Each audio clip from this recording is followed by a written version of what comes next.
पुढची बातमी पाहूयात नाशिकमधून। तळहाताच्या फोडाप्रमाणे जपलेलं द्राक्षाचं पीक हे मातीमोल झालंय आणि त्यामुळे नाशिकच्या शेतकऱ्याच्या डोळ्यामध्ये पाणी आल्याचं पाहायला मिळालं। वडनेर भैरव येथील रामचंद्र सलादे यांचं जवळपास 25 लाखांचं नुकसान झालंय। कर्ज काढून द्राक्ष पीक घेण्यासाठी 5 लाखांचा त्यांनी खर्च केला। 121 रुपये प्रति किलोने द्राक्ष पिकाचा व्यवहार सुद्धा व्यापाऱ्यांसोबत झाला। मात्र द्राक्ष खुडा होण्यापूर्वीच काही तास अवकाळी पाऊस झाला आणि त्यामुळे द्राक्ष मण्यांना तडे गेले आणि व्यापाऱ्यानं शेतकऱ्याला द्राक्ष घेण्यास नकार दिला। सप्टेंबर महिन्यामध्ये आलेल्या अवकाळी पावसामध्ये सुद्धा सलादे यांनी द्राक्ष बाग वाचवलेली होती। मात्र पुन्हा आलेल्या अस्मानी संकटानं अखेरच्या क्षणी द्राक्ष पीक उद्ध्वस्त झालंय। कृषी मंत्री नाशिकचं असल्यानं त्यांनी भरपाई द्यावी अशी मागणी सलादे कुटुंब करताय।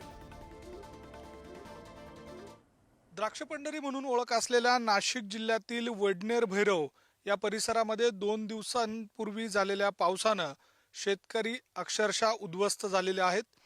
दृश्यांमध्ये दिसत असलेलं हेच द्राक्ष कदाचित परदेशामध्ये जाणार होते।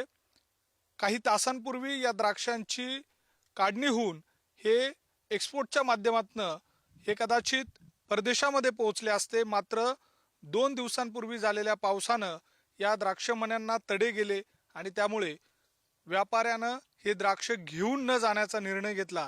हे संपूर्ण पीक काढणीला आलेलं होतं, मात्र पाऊस आला आणि नुकसान झालंय। काय मनामध्ये विचार सुरू आहे? विचार म्हणजे अक्षरशः झोप येत नाही। विचार तोंडाशी आलेला घास। माझ्या मुलांनी इतके कष्ट केले, गुडघ्यापर्यंत पाय जात असताना त्यांनी नळीनी पावडर मारली। एवढे कष्ट घेऊन तोंडाशी आलेला घास असं पूर्ण हे झाल्यामुळं आम्ही पूर्ण नाराज होऊन गेलो। 2 दिवसापासून जेवण सुद्धा करायला इच्छा होत नाही। आता त्यांना शासनाला जे प्रयत्न करता येईल तेवढे केले पाहिजे आमच्यासाठी, त्यांनी शेतकऱ्यांसाठी केलेच पाहिजे। हा जो प्लॉट आहे दरवर्षी माझं इतकं कल्याण करतो का 25 लाखाच्या पुढे उत्पन्न देणारा प्लॉट आहे, परंतु आज इतका काही व्यवहार आजकाल हार्वेस्टिंगची वेळ आली, एवढा वाचवला, रात्रींचा दिवस केला। आज कमीत कमी 2-5 लाख रुपये खर्च केला असेल या प्लॉटाला नुसतं पेस्टिसाइडचा। मजुरी वेगळी, 2-3 वेळा निसून काढला, परत आता ती जाळी टाकली त्याला।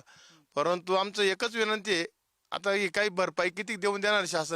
हे कोणी घ्यायला तयार होतंय का? नाही, कोणीच नाही। व्यापारी आता निघून जाते, चालणारच नाही ते म्हणते। आता काय मोडीच्या भाव सुद्धा घ्यायला तयार नाही कोणी। आता काय भावाने मागितलं होतं? 121 रुपयांनी झाला होता, डल झाला होता।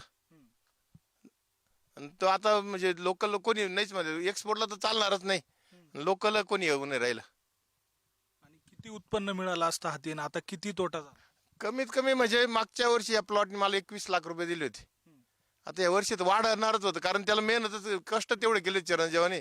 माल एवढा साईज झाली, 20, 22, 24 साईज पर्यंत माल कमावला। रेट मिळाले, वजन वाढलं असतं, जेवढं टनेज वाढलं तेवढे पैसे वाढलेच असते ना।